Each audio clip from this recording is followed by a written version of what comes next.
వారు ప్రార్థన చేసినటువంటి సమయాల్లో వారు పరిశుద్ధాత్మను పొందుకున్నారు. మొట్టమొదటిగా ఆదిమ సంఘము అక్కడ ప్రారంభమైంది.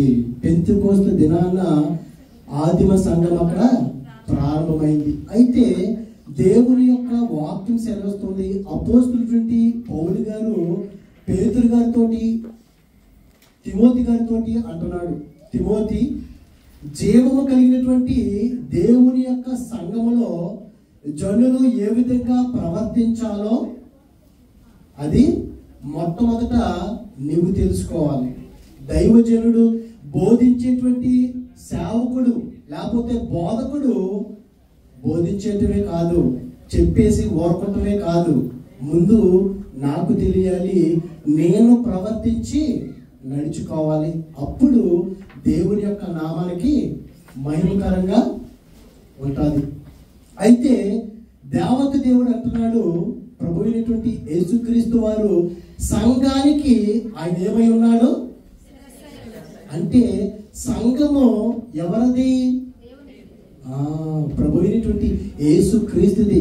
మనమైతే ఈ లోకానుసారంగా అనేటువంటి పేర్లు పెట్టుకుంటాం, కానీ సంఘము క్రీస్తుకి చెందినది. మనందరము కూడా అవయవాలుగా మనము ఉన్నాము. అందుకే పద్మాసు దీపములో ఉన్నటువంటి అపోస్తలున్నటువంటి యోహాను గారికి దేవుని యొక్క వాక్యం సెలవిస్తుంది. దేవుడు ఆయనతో మాట్లాడుతున్నాడు. 7 సంఘాలతోటి దేవుడు మాట్లాడుతున్నాడు. ఈ యొక్క మధ్యాహ్న సమయంలో కొంత సమయము దేవుని యొక్క వాక్యాన్ని మనం ధ్యానిద్దాము. చూడండి, ప్రకటన గ్రంథంలో చూస్తే 2వ అధ్యాయంలో, ప్రకటన గ్రంథము 2వ అధ్యాయము 1వ వచనంలో చూస్తే ఎన్ని సంఘాలు ఉన్నాయండి? మొత్తము 7 సంఘాలు ఉన్నాయి. అంటే 7 అనే ఒక సంఖ్య దేనికి సూచనగా ఉంది? సంపూర్ణతకు, పరిపూర్ణతకు సూచనగా ఉన్నది. అందుకే 7 సంఘాల గురించే రాశాడా? ప్రపంచంలో 7 సార్వత్రిక సంఘాలు మాత్రమే ఉన్నాయా? ప్రభు వారు 7 సంఘాల గురించే ఆయన మాట్లాడుతున్నాడా? సంఘం అంటే ఏంటి అసలు? సంఘం అంటే ఏంటి? మనమే సంఘం అంటేని, మనమే సంఘమై ఉన్నాం. ఆయన మాట్లాడుతున్నాడు, 7 సంఘాలతో మాట్లాడుతున్నాడు. 7 పరిపూర్ణతకు, సంపూర్ణతకు గుర్తుగా ఉన్నది. అందుకే నయమాని గారు కూడా ఎన్నిసార్లు నీటిలో మునిగాడు? ఎరుకో గోడల చుట్టూ ఎన్నిసార్లు వారు తిరిగారు? అంటే 6 రోజులైనా సర్వ సృష్టిని చేసి సమస్తం 7వ రోజులైనా విశ్రమించాడు. అంటే 7 అనే సంఖ్యకు సంపూర్ణత అంటే పరిపూర్ణత. అంటే దేవుడు ఈ యొక్క మధ్యాహ్న సమయంలో సంఘాలతో మాట్లాడుతున్నాడు. అంటే మనతోటి ఏం మాట్లాడుతున్నాడో, సంఘంలో ఉన్నటువంటి మనతోటి మన యొక్క ఉద్దేశం ఏమిటి, మన యొక్క ఆలోచన ఏంటి, మన యొక్క ప్రవర్తన ఏంటి, మనం ఏ విధంగా జీవించాలో దేవుడు ఈ మధ్యాహ్న సమయంలో దేవుడు మనతో మాట్లాడాలని మనం ప్రార్థన చేద్దాం. చదవండి ఒక్కసారి. అది 2వ అధ్యాయం 1వ వచనంలో, ఎఫెసులో ఉన్న సంఘపు దూతకు ఇలాగు వ్రాయుము, 7 నక్షత్రములు తన కుడి చేత పట్టుకుని 7 దీపస్తంభముల మధ్య సంచరించువాడు చెప్పు సంగతులు ఏమనగా. అపోస్తలుడైనటువంటి యోహాను గారు ఇంతకు ముందు ఆయన ఎక్కడ పనిచేశాడు? పద్మాసులో పనిచేశారమ్మా. అవును, పద్మాసులో ఉన్నాడు ఆయన. ఎక్కడ పనిచేశాడు ఆయన? నాకైతే చాలా నీరసంగా ఉంది, ఆకలి వస్తుంది, పడిపోతాను కూడా. దయచేసి వాక్యాన్ని అర్థం చేసుకుంటానికి ప్రయత్నించేది. అపోస్తలుడైన యోహాను గారు ఎఫెసు సంఘములో ఒక సేవకుడిగా, ఒక ప్రవక్తగా, ఒక అపోస్తలుడిగా ఆయన కూడా పనిచేశాడు.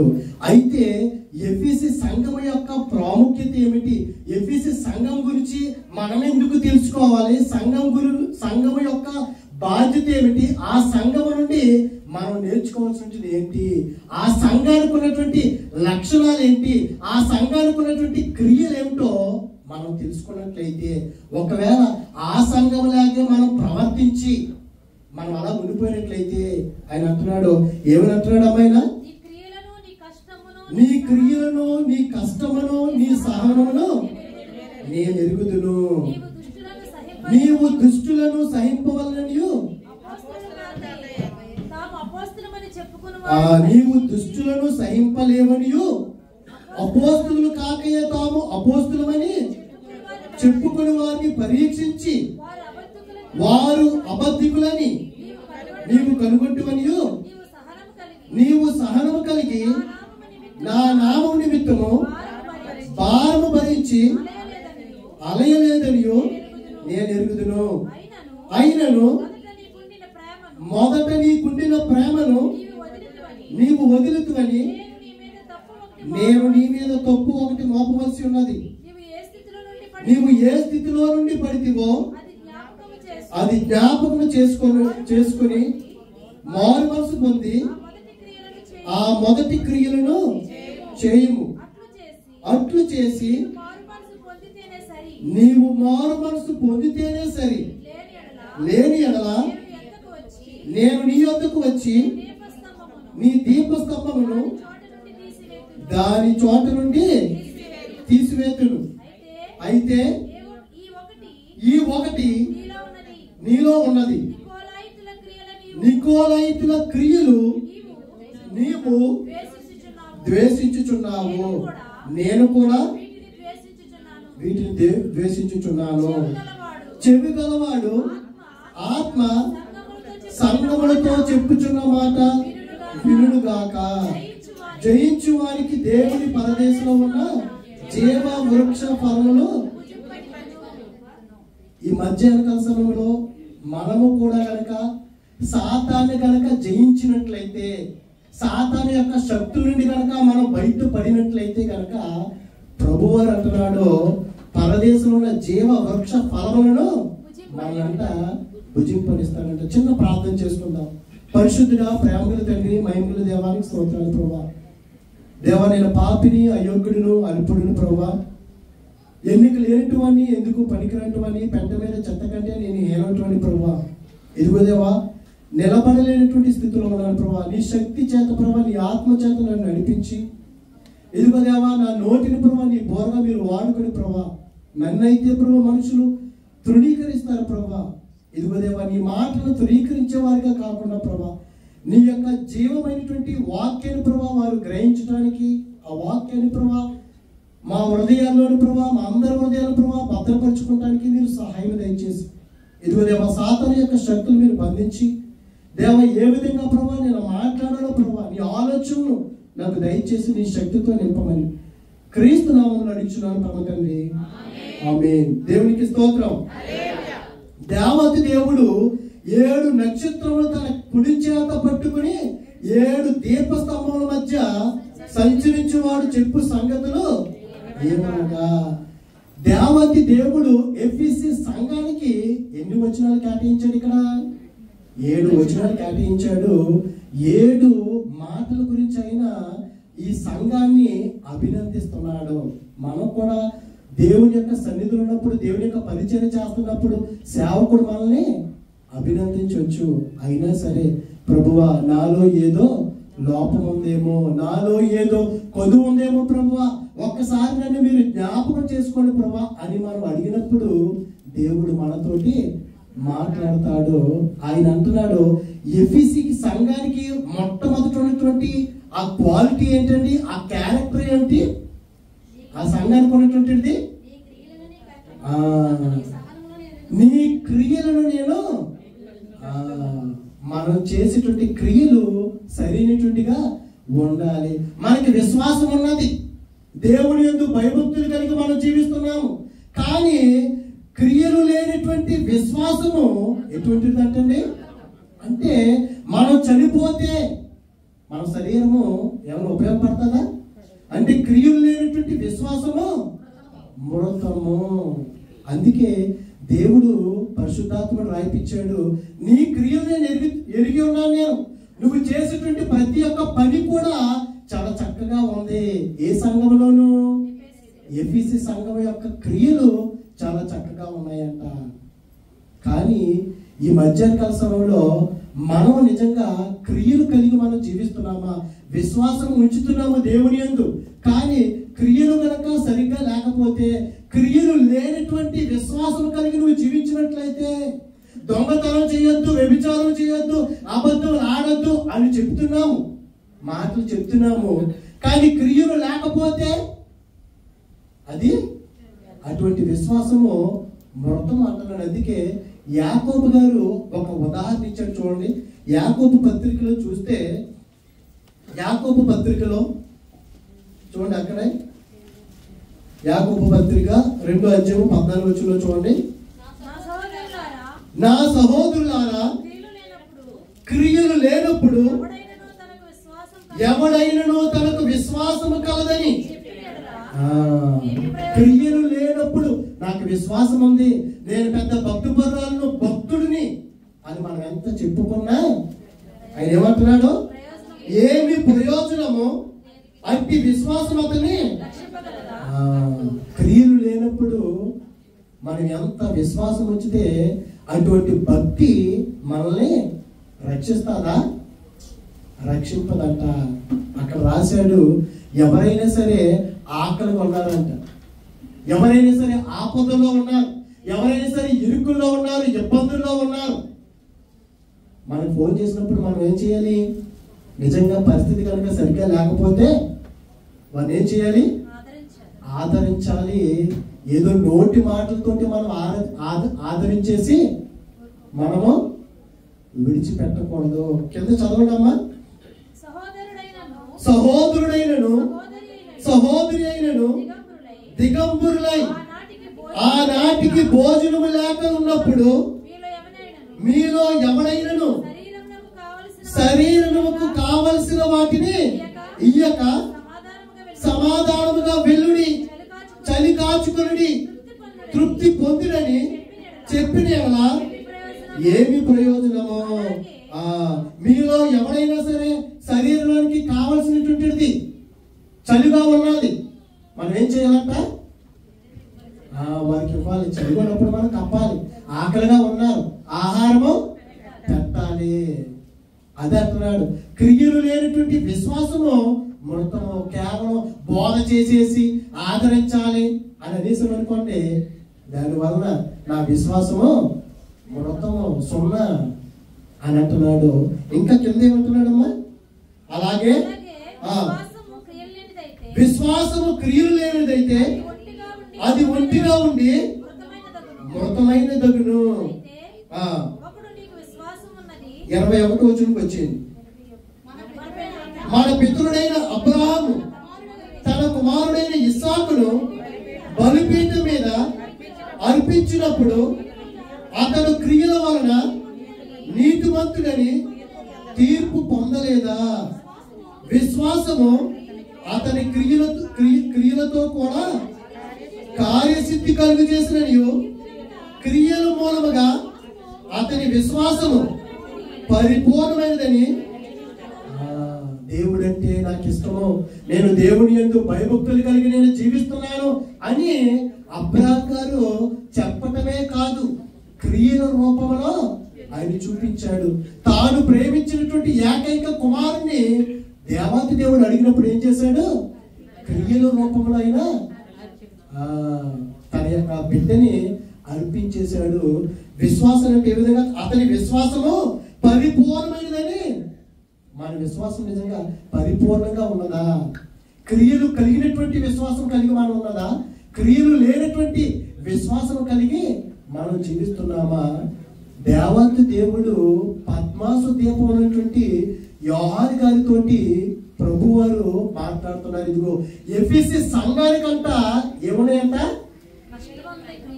క్రియలు, నీ క్రియలు నేను ఎరిగి ఉన్నాను. నువ్వు చేసేటువంటి పనులేమిటో నువ్వు చాలా చక్కగా నువ్వు ఆదరిస్తున్నావు, ప్రేమిస్తున్నావు, అన్నీ చేస్తున్నావు. నువ్వు చేసేటువంటి పనులన్నీ కూడా నాకు తెలుసు అని అంటున్నాడు. ఇంకా రెండవది ఏముంది? రెండోది ఏంటమ్మా? కష్టమును, నీ కష్టమును. చూడండి, సంఘాన్ని నడిపించాలన్నా, సంఘంలో పరిచర్య చేయాలన్నా ఎంతో కష్టపడాలి. మనం కష్టము లేకుండా ఏది కూడా జరగదు. అందుకే చూడండి, అపోస్తుల కార్యములో 14:22 చూడమ్మా. నీ కష్టం నేను ఎరిగి ఉన్నాను అంటున్నాడు ఆయన. అపోస్తుల కార్యములు 14 అమ్మా, శిష్యుల మనసులను దృఢపరిచి విశ్వాసమందు నిలకడగా ఉండవలననియు అనేక శ్రమలు అనుభవించి ఒక్కసారమ్మా, ఇక్కడ ఎఫీసీ సంఘానికంట చాలా కష్టపడుతున్నారు వీరు. దేని కొరకు కష్టపడుతున్నారు? దేని కొరకు మా సంఘంలో కష్టపడింది అమ్మా? సంఘంలో కష్టపడింది దేని కొరకు? మెప్పు కొరక, పేరు కొరక, లేకపోతే ముందు కూర్చోబెడతారనా? దేని కొరకు? పరలోక రాజ్యం కొరకంట ఎఫీసీ సంఘము కష్టపడుతుందంట. శిష్యులు మనసులను దృఢపరిచి విశ్వాసమందు నిలకడగా ఉండవలననియు అనేక శ్రమలను అనుభవించి మనము దేవుని రాజ్యంలో ప్రవేశింపవలననియు వారిని హెచ్చరించింది. అపోస్తలుడైన పౌలు గారికి ఏమైంది ఇక్కడ? అసలు ఆ లుస్త్రాలో ఆయన ఏం చేశారు? కొట్టేశారు, ఇంకా చనిపోయాడు అని అనుకున్నారు. అయినా సరే ఎఫెసీలో ఆ సంఘంతో అపోస్తలుడైన పౌలు గారు మాట్లాడుతున్నారు. సంఘము కొరకు కనుక ఇదిగో పరలోక భాగ్యము దక్కించుకోవడానికి మనం ఏం చేయాలి? అనేటువంటి శ్రమలను అనుభవించాలి. మనం నిజంగా అనుభవిస్తున్నామా శ్రమలు? మనకి శ్రమ రాకూడదు, హింస రాకూడదు, ఉపద్రవము రాకూడదు. మనల్ని ఎవరు కూడా ద్వేషించకూడదు, ఎవరు కూడా ఏ ఒక్క మాట మాట్లాడకూడదు. మనకి ఎలా ఉండాలి? ఇక్కడ మీ కష్టం నేను ఎరుగుని ఉన్నాను అన్నాడు. మనకి ఏ కష్టం ఉండకూడదు, ఏ నష్టం కలగకూడదు మనకి. అప్పుడు మనం దేవుని సన్నిధిలోకి వచ్చి అబ్బా సేవకుడి గురించి, సంఘం గురించి గొప్పగా చెబుతాము. కానీ ఎఫీసీ సంఘం అంట చాలా కష్టపడుతుందంట పరలోక రాజ్యము దక్కించుకోవటానికి. మనం నిజంగా ఆ విధంగా కష్టపడుతున్నామా? లేకపోతే గొప్పల కొరకు, పేర్ల కొరకు సేవ చేస్తున్నామా, పరిచర్య చేస్తున్నామా? అయితే ఎఫీసీ సంఘానికి చాలా మంచి క్వాలిటీస్ ఉన్నాయండి. 7 క్వాలిటీస్ ఉన్నాయి. వారిలో ఉన్నాయి, మంచి క్రియలు ఉన్నాయి, కష్టం ఉంది. చూడండి, ఫిలిప్పీలకు రాసిన పత్రికలో 1:30 చూడమ్మా. ఫిలిప్పీలకు రాసిన పత్రికలో 1వ అధ్యాయము 30 చూడమ్మా. క్రీస్తునందు విశ్వాసముంచుట మాత్రమే కాక ఆయన పక్షమున శ్రమపడుటయు, ఆయన పక్షమున మనం క్రీస్తునందు మనం ఏంటి విశ్వాసమే కాదంటే ఉంచటము. మరి ఏమించాలంట? క్రీస్తునందు విశ్వాసముంచుట మాత్రమే కాక ఆయన పక్షమున శ్రమ పడాలి. క్రీస్తు కొరకు మనం శ్రమ పడాలి. క్రీస్తు సువార్త కొరకు మనము శ్రమ పడినట్లయితే, కష్టాలు పడినట్లయితే, వాక్యం చెప్పేసి మనం వెళ్ళిపోవటం కాదు, ఏదో ఈ సంఘంలోకి వచ్చేసి పరిచయం చేసి వెళ్ళిపోవటం కాదు. క్రీస్తు కొరకు మనం ఏం చేయాలి? శ్రమను అనుభవించాలి. ఆదిమ సంఘంలో ఆ శ్రమలను మనం ఏమైనా అనుభవిస్తున్నామా? అపోస్తలుడైన పౌలు గారిని 5 సార్లు ఒకటి తక్కువ అంటే 5 4 20 200 అంటే 196 సార్లు, 96 94 ఎన్నిసార్లు కొట్టారు? కొరడాతోటి 40 దెబ్బలు. ప్రభు అయినటువంటి యేసుక్రీస్తు ఎన్నిసార్లు కొట్టారు? ఒకసారి కొట్టారు. కానీ అపోస్తలుడైన పౌలు గారిని 5 సార్లు కొట్టారు. 1 తక్కువ 40 అంటే ఎన్ని వచ్చినాయి? 39. ఒక్కసారికి 39. అలాగా 5 సార్లు కొట్టారు. 140 కదండి. 5 సార్లు కొట్టారు. 5 4 200 ఒక్కొక్కటి తీసేయండి అంటే 190 సార్లు కొట్టారు.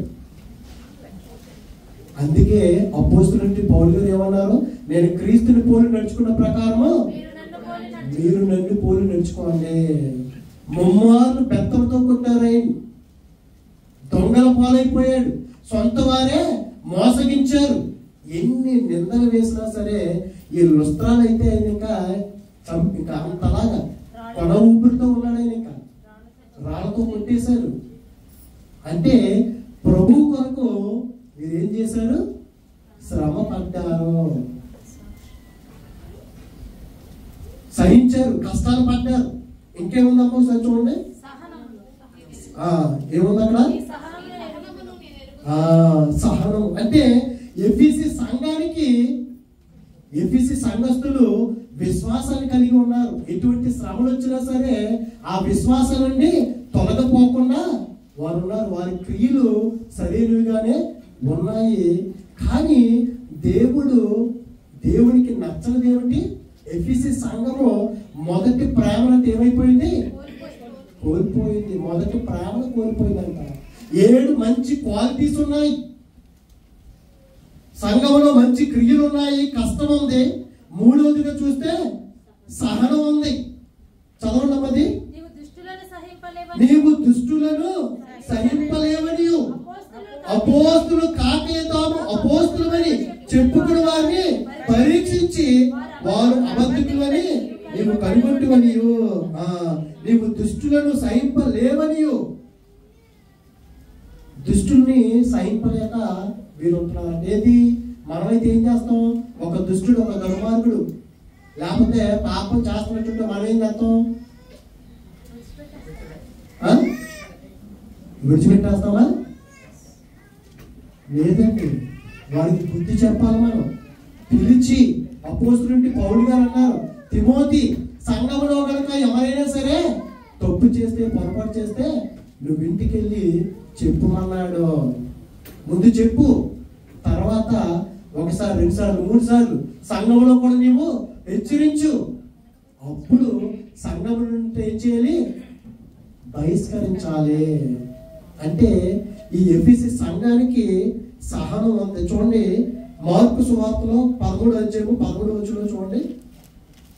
మార్కు సువార్త 13వ అధ్యాయము 13వ వచనంలో చూడమ్మా. నా నామము నిమిత్తము అమ్మా అందరి చేత అంతము వరకు సహించువాడే రక్షణ పొందును. ఏదమ్మా మత్తయి సువార్త ఇది? మార్కు సువార్త కదా, 13వ అధ్యాయము 13వ వచనంలో నా నామము నిమిత్తము అందరి చేత మీరు ద్వేషింపబడుదురు, అంతము వరకు సహించువాడే రక్షణ పొందుదురు. ఎవరైతే కనుక ప్రభు యొక్క సేవ చేస్తారో, ప్రభు యొక్క పరిచయం చేస్తారో, ప్రభు యొక్క విశ్వాసం ఉంచుతారో ఆ సమయంలోనే ఏం చేస్తారు? మనల్ని మనుషులు ద్వేషిస్తారు. మనల్ని దేవుడి యొక్క పరిచయం చేస్తున్నప్పుడే ఏం చేస్తారు? మనుషులు ద్వేషిస్తారు. కానీ దేవుడి యొక్క వాక్యం వస్తుంది, అంతము వరకు ఎవడైతే కనుక సహిస్తాడో. కానీ మనం సహిస్తామా? ఎవరైనా ఒక్క మాట అంటే చాలండి, సంఘాన్ని విడిచిపెట్టేసి వెళ్ళిపోతున్నాం. మనం ఒక్క మాట మనం ఏమనకూడదు. మన హృదయానికి గాయం తగలకూడదండి. అంటే మనకి ఏం కావాలి? తీయటి మాటలు కావాలి. నువ్వు తీయటి మాటలు వింటే కనుక నువ్వు ఎక్కడికి వెళ్ళవు? పరలోకానికి వెళ్ళవు. సంఘంలో విశ్వాసులు ద్వేషింపబడుతున్నప్పుడే ఏమవుతారు? చివరి క్షణం వరకు అంటే అంతం వరకు సహించిన వాడే రక్షణ పొందుతాడు, రక్షింపబడతాడు.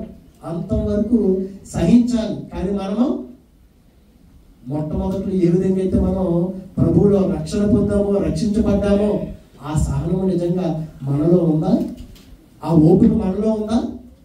లేదండి. ఆ ప్రేమ ఉందా? ఆ భక్తి ఉందా? ఆ భయం మనలో ఉందా?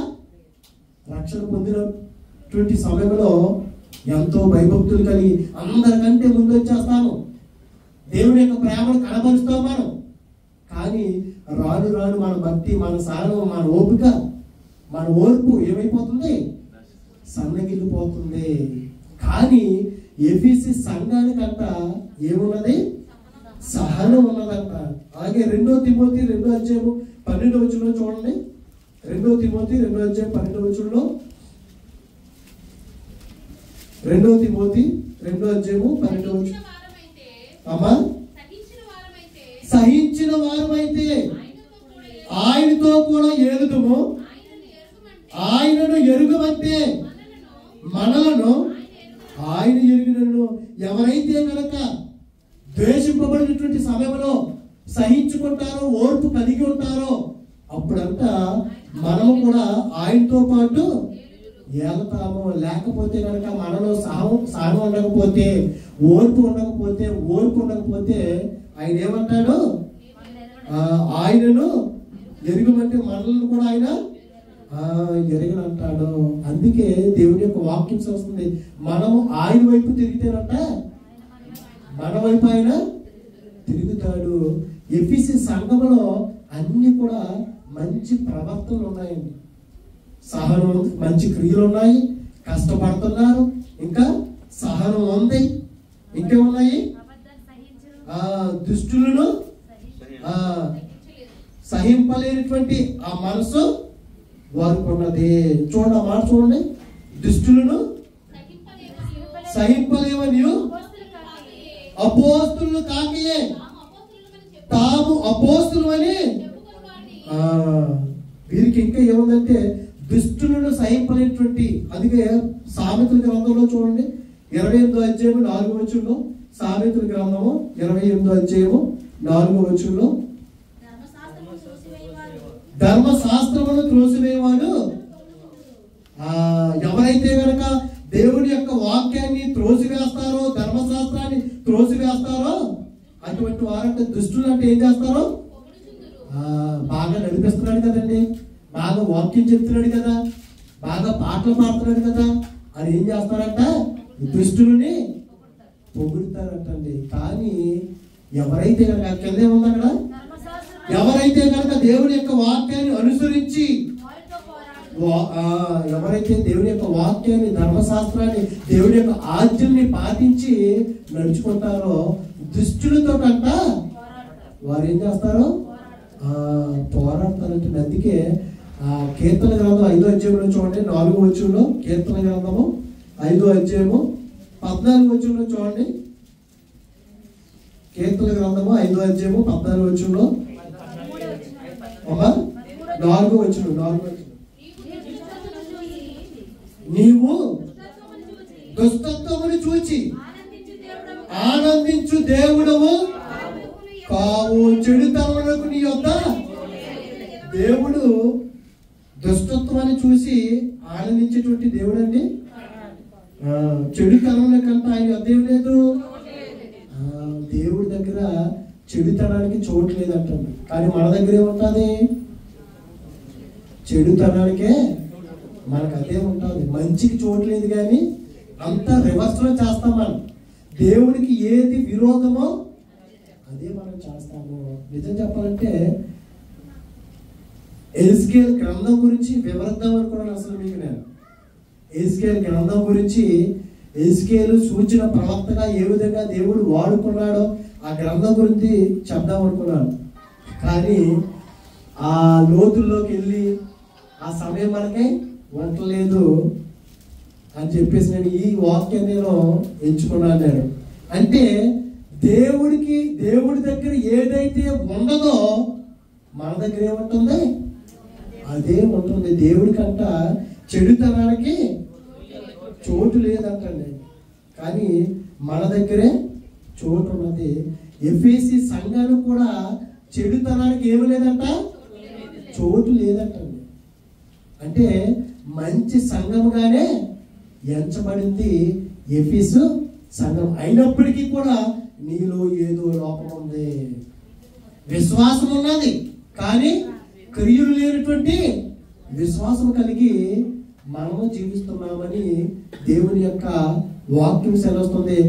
అపోస్తులు కాకుండానే తాము అపోస్తులమని, సేవకులు కాకుండానే సేవకులని ఏం చేసుకున్నారు?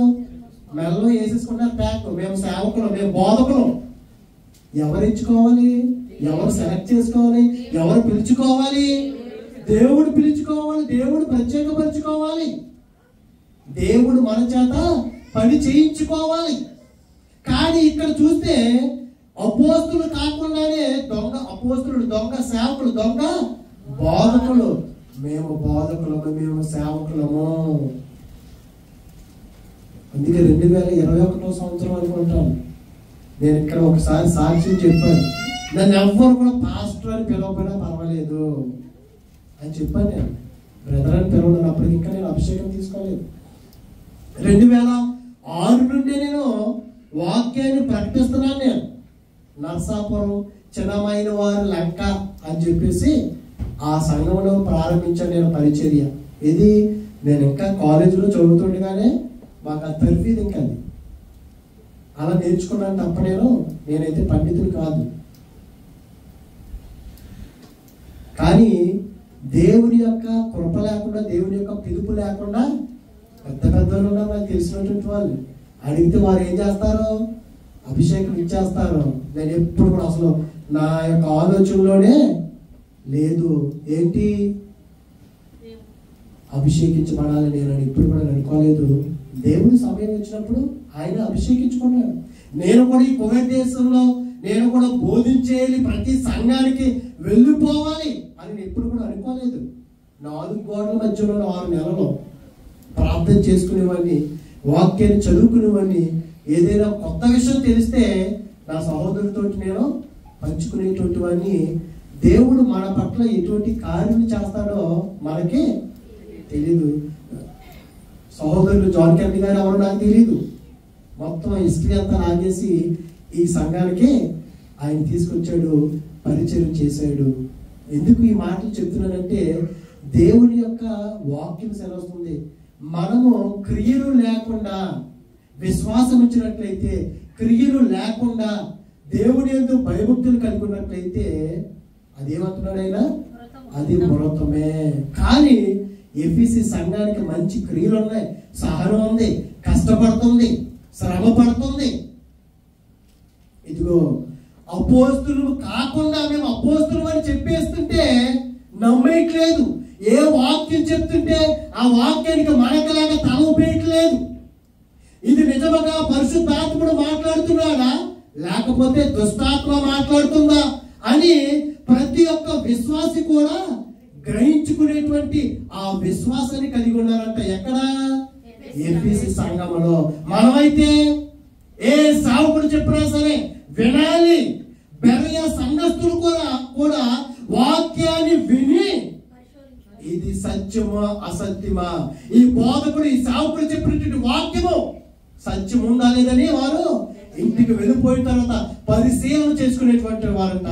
మనమైతే తీయటి మాటలు చెప్పాడు సావుకుడు, ఏదో మాట అనేసాడు నన్ను అని అనుకుంటాం, వెళ్ళిపోతాం. వాక్యాన్ని, బైబిల్ గ్రంథాన్ని, జీవ గ్రంథాన్ని మనము తెరవము. కానీ ఎఫీసీ సంఘానికంట దుష్టాత్మ మాట్లాడుతుందా, పరిశుద్ధాత్ముడు మాట్లాడుతున్నాడా, నిజమైనటువంటి అపోస్తులే మాట్లాడుతున్నాడా, నిజమైనటువంటి సేవకుడే మాట్లాడుతున్నాడా లేదా అని పరీక్షించుకునేవారంట. పరిశుద్ధ గ్రంథంలో రాయబడిందండి మనందరి కొరకు కూడా. అపోస్తులుడి పేతురు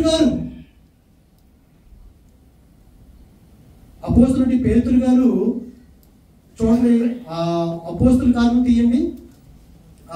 పేతురు గారు చెరసాల నుంచి బయటికి వెళ్ళిపోయిన తర్వాత వారు ఒక సమావేశాన్ని ఏర్పాటు చేసినప్పుడు ఆ రాజు పేరేంటి? హేరోదా. హేరోదు రాజు. అపోస్తుల కార్యములు 21వ అధ్యాయం చూడండి ఒకసారి. అపోస్తుల కార్యములు 21వ అధ్యాయంలో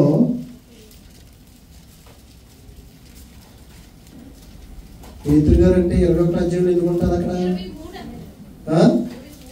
అమ్మా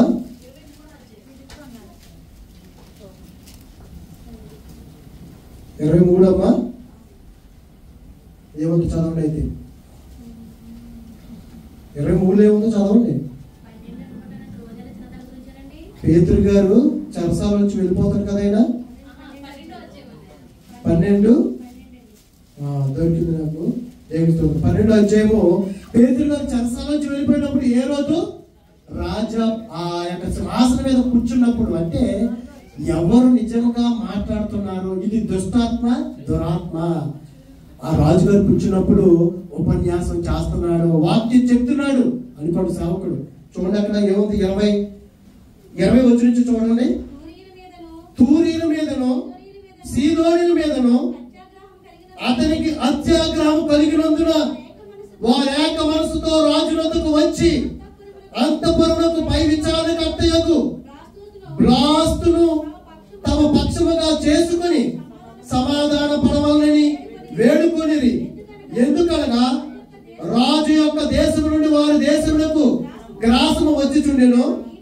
నియమింపబడిన దినమందు హేరోదు రాజు వస్త్రమును ధరించుకొని న్యాయపీఠం మీద కూర్చుండి వారి ఎదుట ఉపన్యాసం చేస్తున్నాడండి. ఎవరైతే కనుక పేతురు గారు వెళ్ళిపోయారో, పేతురు గారు పారిపోయారని, మనం ఏం చేయాలని హేరోదు రాజు యొద్దకు వచ్చినప్పుడు హేరోదు ఉపన్యాసం ఇస్తున్నాడు. సింహాసనం మీద కూర్చుని, ఆ రాజ్యపీఠం మీద కూర్చుని మాట్లాడుతున్నారండి. మాట్లాడుతుంటే ఏం జరిగిందండి అక్కడ? జనులు ఇది దైవ స్వరమే కానీ మానవ స్వరము కాదని ఈ దినాన అనేక మంది విశ్వాసులు ఇది నిజమైనటువంటి దేవుని యొక్క మాటేనా, సేవకుడు మాట్లాడుతున్నాడా, లేకపోతే దేవుని యొక్క ఆత్మ మాట్లాడుతుందా అని గ్రహింపు లేదు, నమ్మేస్తున్నారు. బోధ సత్యమైనటువంటి స్వచ్ఛమైనటువంటి బోధ జరుగుతుంటే, మొదటి ప్రయాణంలో పౌలు గారు స్వచ్ఛమైనటువంటి వాక్యం చెప్పారు. మరలా రెండో ప్రయాణం వెళ్తున్నటువంటి సమయంలో యెరూషలేము నుండే, సంఘములో నుండే వెళ్ళిపోయారు. సేవకులు ఏం చేశారు? దుర్బోధ, అబద్ధ బోధ చేశారు. అందుకే గలతీలో ఉన్నటువంటి సంఘాలతో అంటున్నాడు అపోస్తలుడు పౌలు గారు, మీరెంత సులభంగా, ఎంత ఈజీగా మీరు అబద్ధమైనటువంటి బోధకి మీరు ఎలాగ తిరిగిపోయారు. ఇదిగో మాట్లాడుతుంటే ఏ రోజు, ఎందుకంటే ఎఫెసీ సంఘానికి నిజంగానే ఇతడు ప్రసంగికుడేనా, ఇతడు నిజంగానే అపోస్తలుడా, ఇతడు నిజంగానే సేవకుడా, నిజమైనటువంటి పరిచర్య చేస్తున్నాడా అని పరిశీలన చేసేటువంటి ఆ తత్వం ఉన్నది.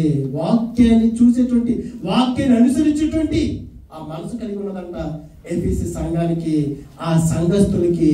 మంచిది. అపోస్తలులు నిజమైనటువంటి అపోస్తలులా కాదా? ఇక్కడ కూడా హేరోదు రాజు ఉపన్యాసిస్తుంటే కూర్చున్నటువంటి సంఘములో లేకపోతే రాజ్యములో ఉన్నటువంటి వారు ఏమంటున్నారు? ఇది దైవ స్వరమే కానీ మానవ స్వరము కాదు. కేకలు వేసేస్తున్నారు. ఈ దినాల్లో కూడా చప్పట్లు కొట్టేయటం, కేకలు వేసేయటం నిజమైనటువంటి బోధ కాదా?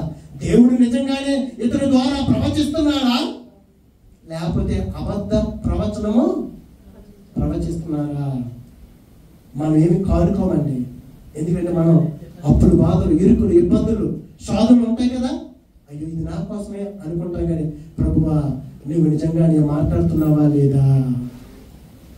ఈ దినాల్లో సంఘాల్లో సేవకులు ఏ విధంగా వ్యాపారం చెయ్యాలో సంఘంలో విశ్వాసకు నేర్పిస్తున్నారండి. వ్యాపారం కోసం వచ్చిన మనం ఇక్కడికి మనందరం కూడా యాత్రికులమై ఉన్నాం, పరదేశులమై ఉన్నాం. మనము ప్రతి ఒక్కరూ కూడా మన పనిని ముగించుకుని, ప్రభువారు తన పనిని ఏం చేశాడు, ఎలా ముగించుకున్నాడు? 7కు గుర్తేంటి? సంపూర్ణం చేసుకున్నాడు, పరిపూర్ణం చేసుకుని ఆయన పని ముగించుకుని వెళ్ళాడు. మన పని దేవుడి కొరకు శ్రమ పడకపోయినట్లయితే, దేవుడి కొరకు మనం కష్టపడకపోయినట్లయితే, ఓర్పు కలిగి మనం జీవించకపోతే సమయం అయిపోతుంది. దేవుడు పిలుచుకుంటాడు. అయ్యో ప్రభువా నువ్వు ఎంత మరపించుకున్నా ఉపయోగము లేదు, దైవ స్వరమే కానీ మానవ స్వరము కాదు అని అన్నారు. అంతే. ఏమైపోయాడు ఈ సేవకుడు? మరలా ఏంటో చెప్పండి అని అడిగాడు. మరలా చెప్తారు, ఇదిగో ఇది దైవ స్వరమే కానీ మానవ స్వరము కాదంటే దేవుణ్ణి హెచ్చించకుండా, దేవుణ్ణి మహిమ పరచకుండా ఏమైపోయాడండి?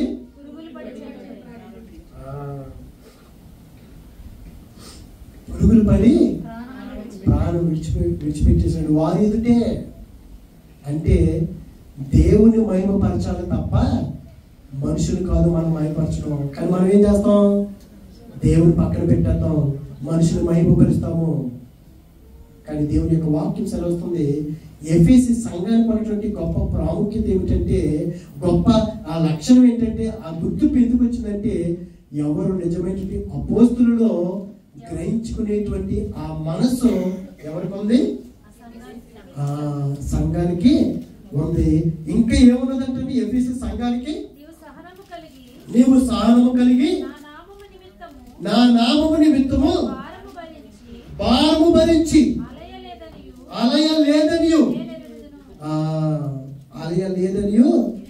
నేను ఎరుగుదు. నీవు సహనము కలిగి నా నామము నిమిత్తము భారము భరించి అలయలేదంటండి. దేవుడి యొక్క పరిచర్య చేస్తున్నప్పుడు, దేవుళ్ళో మనం ఉంటున్నప్పుడు మనం ఏమైపోతామండి? అలసిపోతామండి. ఒక 4 పాటలు పట్టమనండి, కంటిన్యూస్ గా పట్టమనండి, సంగీత కళాకారులు ఏమైపోతారు? అలసట వస్తుందండి పాపం, చేతులు తడితే. మనం మానవులు కదా, శరీరంతో ఉన్నాం కదా. 4-5 పాటలు అలా కంటిన్యూగా కొడుతున్నారు అనుకోండి, ఏమైపోతుంది? అలసిపోతారు, చేతులు లాగేస్తూ ఉంటాయి. ట్రాన్స్పోర్ట్ చూడండి, ఒకే వ్యక్తిని 4-5 సార్లు పంపించిన ఏమైపోతాడు? అలసిపోతారు. కానీ ఎఫెసీ సంఘములో వాయించేటువంటి వాయిద్య కళాకారులు కంటే వారు అలవరంటండి. ట్రాన్స్పోర్ట్ చేసేవారు అంటండి అలసిపోవారంటండి. ఆరాధన చేసేటువంటి వారంట అలసిపోవారంట. వాక్యం చెప్పేటువంటి వారంట సొమ్మసిల్లిపోవారంట. వారిలో ఏమి లేదంట, అలయలేదంటండి. మనం ఒక్క నెల రోజులు చూడండి కష్టపడితే, అయ్యి బాబోయ్ ఎంత సేవ చేసామో, ఎంత పరిచయం చేసామో అని అంట. ఒక్క రోజు కనుక పని మన సొంత పని జీతం ఇచ్చి పని చోట చేస్తే ఎంత ఫీల్ అయిపోతామండి, మనం ఏం పని చేసాము అని అంట, అలసిపోతాము. కానీ ఎఫెసీ సంఘానికి వారు ఏం లేదంట, అలయలేదని నేను ఎరుగుదును. ఇంకొక క్వాలిటీ ఉన్నదంటండి ఎఫెసీ సంఘానికి. ఏముంది? అయితే ఈ ఒకటి నీలో ఉన్నది. 6వ వచనంలో అమ్మా, 6వ వచనంలో అయితే ఈ ఒకటి నీలో ఉన్నది, నికోలైతులు క్రియలు నీవు ద్వేషించుచున్నావు. వీరిలో ఇంకా ఏమన్నదంట? నికోలైతులు. కొత్త మాట ఇది మనకి. వీరు కూడా క్రైస్తవులే, దేవుడు నమ్ముకుంటుంటే వారే. కానీ వీరంట విగ్రహారాధన వైపు తిప్పేస్తారంట. వీరు నికోలైతులు దేవుని సన్నిధిలోకి వస్తారు. వాకి ఏం చెప్పండి, మనం ఇది కాదు అని వారు ఏం చేస్తారంట? దేవుడి నుండి దుష్టుల వైపు మళ్ళించేస్తారు. సొలొమోను గారిని భార్యలు ఏం చేశారు? విగ్రహారాధనగా చేసేసారు. మందిరములోనే ఏం చేశారు? వారు విగ్రహాలు చెక్కేసుకున్నారు.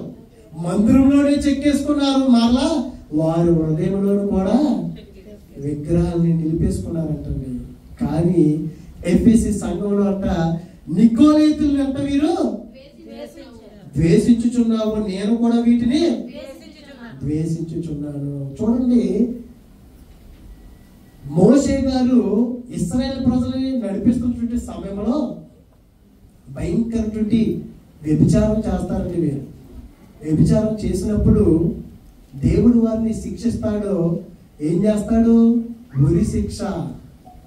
ఉరి వేయమంటాడే కాదమ్మా. ఎక్కడది? నిర్గమకాండంలోనా, సంఖ్యాకాండంలోనా? తీనమ్మ ఒకసారి. సంఖ్యాకాండము 22వ అధ్యాయం అనుకుంటా, చూడలేకపోతే సంఖ్యాకాండము. ఎందుకంటే ఫినహాస అక్కడ చూడండి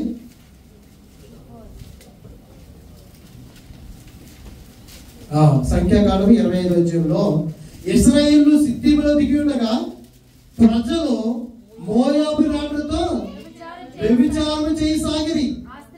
ఆ స్త్రీలు తమ దేవతల బలులకు ప్రజలను పిలువగా మీరు భోజనం చేసి వారి దేవతలకు నమస్కరించిరి. అట్లు ఇశ్రాయేలు బయలుపేరుతో కలిసి కొనినందున వారి మీద యెహోవా కోపము రగులుకొనెను. ఇట్లా నేను తోడుకొని యెహోవా సన్నిధిని సూర్యునికి ఎదురుగా వారిని ఉరితీయము. సరిపోతుందమ్మా. ఇక్కడ ఎవరి గురించి మాట్లాడుకున్నాం మనం? ఇప్పుడు నికోలైతులు అంటే దేవుడి నుండి వారు ఏం చేస్తారో దూరపరుస్తారు, మీరు మళ్ళించేస్తారు. దేవుడి పట్ల మనం భయభక్తులు కలిగినప్పుడు మనం ఏం చేయాలి? ఒక ఇరుకు వచ్చినప్పుడు, ఒక ఇబ్బంది వచ్చినప్పుడు మనం ఏం చేయాలి? దేవుడికి ఇంకా మనము దగ్గరగా ఉండాలి. వీరు చేసినటువంటి పొరపాట్లను బట్టి దేవుడు వీరు శిక్షిస్తున్నా సరే వీరిలో ఏమి లేదు? భయం లేదు, భక్తి లేదు, విశ్వాసం లేదు. క్రియలు చూస్తే ఘోరంగా ఉన్నాయి. అక్కడ ఏమో సూర్యునికి ఎదురుగా ఏం చేస్తున్నారు? ఉరి తీస్తుంటే ఒక వ్యక్తి ఏం చేస్తున్నాడు? ఒక స్త్రీని తీసుకొచ్చి ఏం చేస్తున్నాడమ్మా? వ్యభిచారం చేస్తున్నాడు. అక్కడేమో పక్క నుంచి ఉరి తీస్తున్నారు. ఒక వ్యక్తి తీసుకొచ్చి ఒక స్త్రీతోటి వ్యభిచారం చేస్తుంటే దేవుడు వారలేకుండా ఉంటే దేవుడి కంటే ముందుగా ఎవరు వారిద్దరిని కూడా చంపేశాడు? ఫినహాసుని చంపేశాడు. ఎవరు? ఆ యొక్క స్త్రీ పేరు కూడా రాశారు కదా, కొబ్జియా అమ్మా. అక్కడే ఉంచుకోండి, స్త్రీ పేరు కొజ్బి. అంటే దేవుడు వారలేనిది ఎవరు వారలేదు? ఫినహాస్ కూడా వారలేదు. అదే విధంగా ఇదిగో ఎఫీసీ సంఘంతో అంటున్నాడు, నీవు వారలేనిది నేను కూడా, నేను వారలేనిది నీవు కూడా వారం లేకపోతున్నావు. అయితే నీలో ఏముందంట? నీలో ఏమి లేదంట? ఏమంటున్నాడు?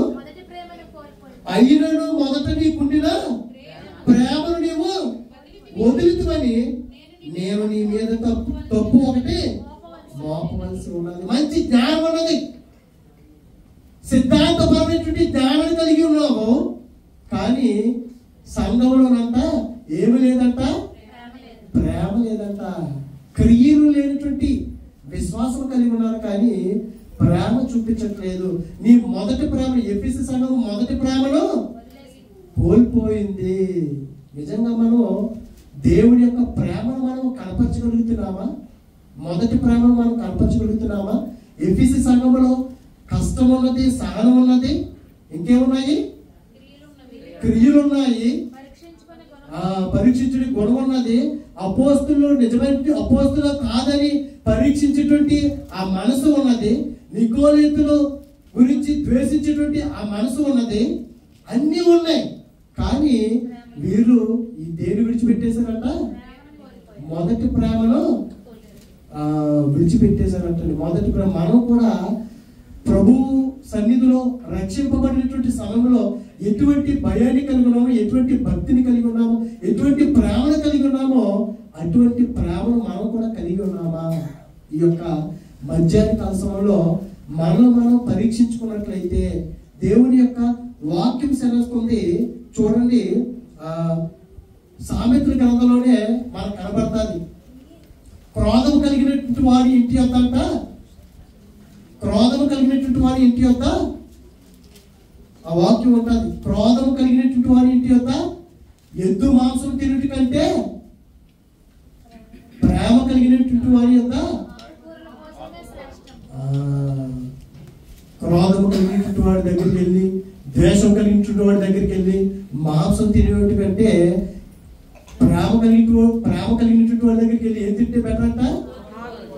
ఆకుకూరలు. అంటే దేవుని యొక్క వాక్యం సెలవుస్తుంది, ప్రేమ లేనివాడు నావాడు కాదంటున్నాడు. అంటే దేవుని యొక్క ప్రేమను కనుక మనం కనపరచకపోతే 7 మంచి క్వాలిటీస్ ఉన్నాయి సంఘానికి, కానీ మొదటి ప్రేమను కోల్పోయింది కనుక నేనేం చేస్తానంటున్నాడు, నువ్వు ఆ ప్రేమను కనుక నువ్వు మరలా కనుక నువ్వు చూపించకపోతే, నువ్వు మార్పు చెందకపోతే, మారు మనసు పొందకపోతే